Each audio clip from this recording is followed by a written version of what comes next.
वृत्रासुर का वध। वृत्रासुर का वध। राजा जन्मेजय ने ये जानना चाहा कि इंद्र ने भगवान विष्णु की सहायता लेकर वृत्रासुर को छलपूर्वक क्यों मारा।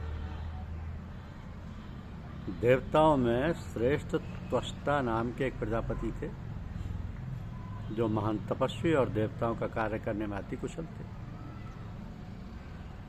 तो उन्होंने इंद्र से द्वेष के कारण 3 मस्तकों से संपन्न एक पुत्र उत्पन्न किया। 3 मस्तकों से संपन्न, जिसे त्रिशरा कहते हैं। अब वो एक मुख से वेदाध्ययन करता था, दूसरे मुख से मधुपान करता था और तीसरे मुख से सब दिशाओं का निरीक्षण करता था। ये त्रिशरा भोग का त्याग करके संयमी और धर्मपरायण तपस्वी होकर अत्यंत कठोर तप करने लगा। उसके तप को देखकर इंद्र भयभीत हो गए।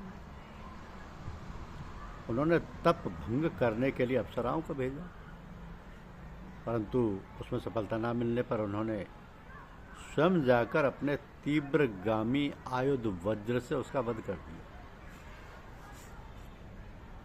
तो अपने पुत्र के वध का समाचार सुनकर त्वष्टा अत्यंत क्रुद्ध हो गए और उन्होंने अथर्व वेदोक्त मंत्रों से अग्नि में हवन कर एक तेजो में प्रकाशमान पुरुष को प्रकट किया।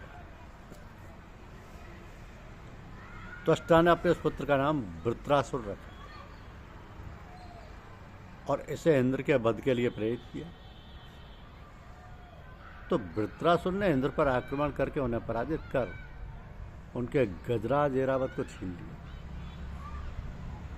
यद्यपि त्वष्टा इससे प्रसन्न हो गए, परंतु उन्होंने इंद्र को मारने के लिए अपनी शक्ति का संचय करने की दृष्टि से ब्रह्मा जी के प्रसन्नार्थ वृत्र को तपस्या करने की प्रेरणा की।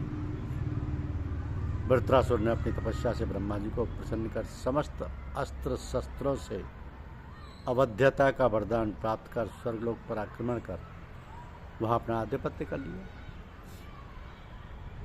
तो इंद्र सहित सभी देवगण चिंताग्रस्त हो गए और वे ब्रह्मा तथा शिव जी के साथ भगवान विष्णु के पास गए और उनसे अपनी रक्षा की प्रार्थना की।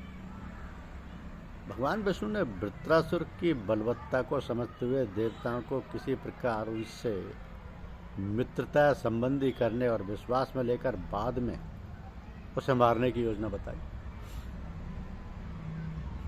इसके साथ ही महामाया भगवती के प्रसन्नार्थ आराधना करने के लिए भी कहा, क्योंकि भगवती की माया से मोहित होकर ही वृत्रासुर सुगमतापूर्वक मारा जा सकेगा। तो देवताओं ने आराधना कर भगवती को प्रसन्न किया और वरदान प्राप्त किया। तदनंतर इंद्र ने वृत्रासुर से संधि कर उसे विश्वास में लेकर छल पूर्वक उसका वध कर दिया। उधर त्वष्टा को जब अपने पुत्र वृत्रासुर के छलपूर्वक वध की जानकारी हुई तो उन्होंने इंद्र को दारुण कष्ट प्राप्त होने का शाप दिया। इंद्र को ब्रह्म हत्या लग गई और वे इंद्र पद से च्युत हो गए। इंद्र उस ब्रह्म हत्या से भयभीत होकर मानसरोवर में स्थित एक कमल नाल में प्रविष्ट हो गए। स्वर्ग के इंद्रहित हो जाने से अनेक उपद्रव होने लगे। अनावृष्टि के कारण पृथ्वी भी वैभव शून्य हो गई। देवता और मुनियों ने इस प्रकार की अराजकता देखकर राजऋषि नहुष को इंद्र बना दिया।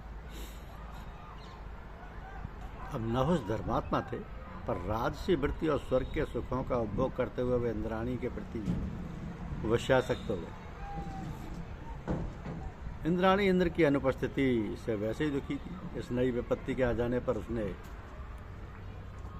देवगुरु बृहस्पति की शरण ली। बृहस्पति के परामर्श से सची ने भगवती जगदम्बा की आराधना की, जिससे प्रसन्न होकर भगवती ने इंद्राणी को दर्शन दिया और अपनी एक दूती के साथ सची को मानसरोवर भेज कर इंद्र के दर्शन करा दिए। तो सची ने इंद्र को अपनी विपत्ति से अवगत कराया। इस पर इंद्र ने अपनी पत्नी इंद्राणी को यह परामर्श दिया कि तुम नहुष से जाकर एकांत में कहना कि आप ऋषियों द्वारा वहन किए जाने वाले दिव्य वाहन से मेरे पास आए। ऐसा होने पर मैं प्रेम पूर्वक आपके वश में हो जाऊं। सची ने ऐसा ही किया। उधर भगवती ने नहुष की बुद्धि को मोहित कर दिया, जिससे उस पाप बुद्धि ने इंद्राणी की प्राप्ति की इच्छा से दिव्य मुनियों को अपनी पालकी का वहन करने में लगा दिया। अब इतना ही नहीं, उस मूढ़ राजा ने तपस्वी श्रेष्ठ महर्षि अगस्त के सिर का पैर से स्पर्श करते हुए सर्प का, जिससे क्रुद्ध होकर उन महामुनि उसे सर्प होने का शाप दिया। महामुनि ने इस प्रकार नहुष के पतन के बाद भगवती की कृपा से इंद्र को पुनः स्वर्ग का राज्य प्राप्त हो गया। तो 100 यज्ञ करने वाले देवताओं के स्वामी इंद्र को भी अपने स्थान से च्युत होना पड़ा। धन्यवाद। यूट्यूब चैनल को लाइक और सब्सक्राइब अवश्य कीजिए। शुक्रिया।